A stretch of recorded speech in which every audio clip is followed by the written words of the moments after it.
जिंदाबाद जिंदाबाद। बर्खास्त करो, बर्खास्त करो। पुलिस का अत्याचार नहीं सहेंगे, नहीं सहेंगे, नहीं सहेंगे। पुलिस का अत्याचार नहीं सहेंगे, नहीं सहेंगे, नहीं सहेंगे। पुलिस का अत्याचार नहीं सहेंगे, नहीं सहेंगे, नहीं सहेंगे। जी, हमने राष्ट्रपति जी को वो पत्र लिखा है और उसमें हमारी मांगे हैं कि धर्मेंद्र प्रधान जी का हम इस्तीफ़ा चाहते हैं कि वो इस्तीफ़ा दें, क्योंकि जो भी ये नीट का एग्ज़ाम चल रहे हैं, जो पेपर लीक हो रहे हैं, उनमें बहुत बड़ा मतलब कि जब संज्ञान लेना पड़ेगा सरकार को। हम यही मांग करते हैं कि राष्ट्रपति जी से कि सरकार कोई कार्रवाई नहीं कर रही है इस पर, ना सुनवाई कर रही है किसी भी चीज़ के ऊपर। तो हमारा एक ही मकसद है, मान लो पुराने टाइम में महात्मा जी के टाइम पे, महात्मा गांधी जी के टाइम पे भी जब वो धरना प्रदर्शन करते थे, भूख हड़ताल करते थे, तो ना अंग्रेज़ भी आते थे उनसे बात करने के लिए, उनकी मांगे पूछने के लिए क्या है, उनका अनशन तुड़वाते थे। तो मतलब ये सब सरकार है, हमारी बीजेपी सरकार है, ये बिल्कुल भी उस पर कोई भी कार्रवाई नहीं कर रही, ना सुनवाई कर रही है, ना आकर उनसे बात कर रही है। जितने भी नीट के पेपर में जितने भी बच्चों ने सुसाइड किया, आत्महत्या की है, उनसे, उनके घर वालों से भी बात नहीं कर रही है। उनसे जाकर बातचीत करिए, उनका थोड़ा है ना कि भाई हौसला बढ़ाइए उनका कि भाई सब ठीक हो जाएगा, उनसे बातचीत करके, और धर्मेंद्र प्रधान जी का इस्तीफ़ा ले, ये ज़रूरी है। आंदोलन को लेकर कर रहे थे वांगचुक, उन्होंने तो कहा कि केस वापस ले ले, वो अपना अनशन आंदोलन वापस ले लेंगे। क्या लगता है खत्म होगा अनशन? देखो, सारी मांगे पूरी हो जाएंगी और धर्मेंद्र प्रधान जी इस्तीफ़ा दे देंगे तो शायद ये अनशन खत्म हो जाएगा। उनकी मांगे तो सुनो कम से कम, क्योंकि सरकार सुन ही नहीं रही है। जब तक सुनेगी नहीं मांगे तो पूरी कैसे करेंगे वे? तो हम यही चाहते हैं कि धर्मेंद्र प्रधान जी को इस्तीफ़ा देना चाहिए और जो भी मांगे हैं उनको पूरा करना चाहिए, और जिन भी साथियों ने आत्महत्या की है उनको सरकार कुछ ना कुछ मुआवजा देने की कोशिश की। अनूप कुमार।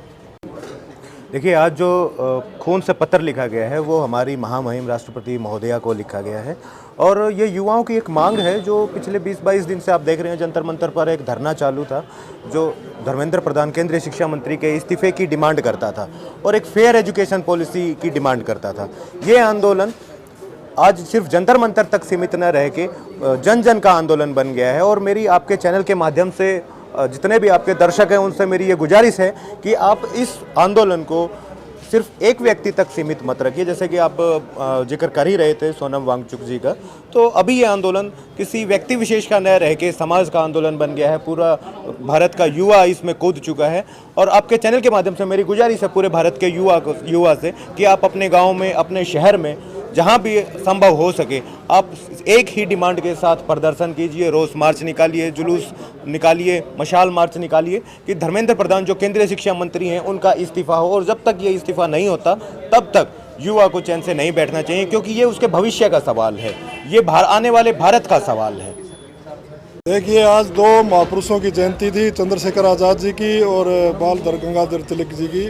उस जयंती पे हमारे भिवानी जिले के नौजवानों ने महामहिम राष्ट्रपति को लेटर लिखा है खून से। वो क्यों लिखा गया है उसका कारण मैं बताता हूँ कि उन्होंने देखा कि आज 26वां दिन है, लगातार 26 दिन से देश का प्रधानमंत्री, जिसके हाथ में मंत्री की पावर हटाने की सीधे तौर पर धर्मेंद्र प्रधान इसके लिए दोषी है।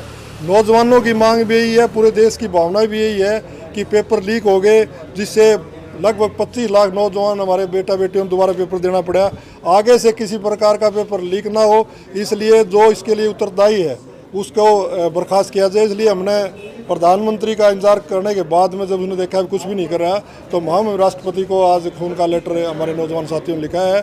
और मैं एक बात और कहना चाहता हूँ, ये नौजवान संयम में रहकर, अनुशासन में रहकर ये लड़ाई लड़ेंगे, और 200% जब तक प्रधानमंत्री इसको ना धर्मेंद्र प्रधान को बर्खास्त नहीं किया जाएगा तब तक ये एजिटेशन चलता रहेगा गांधीवादी तरीके से। इसलिए हम सभी नौजवानों ने संकल्प लिया है कि जहाँ भी प्रदर्शन होगा, चाहे जंतर मंतर हो चाहे दूसरी जगह, गांधीवादी तरीके से उसमें हिस्सा लेंगे।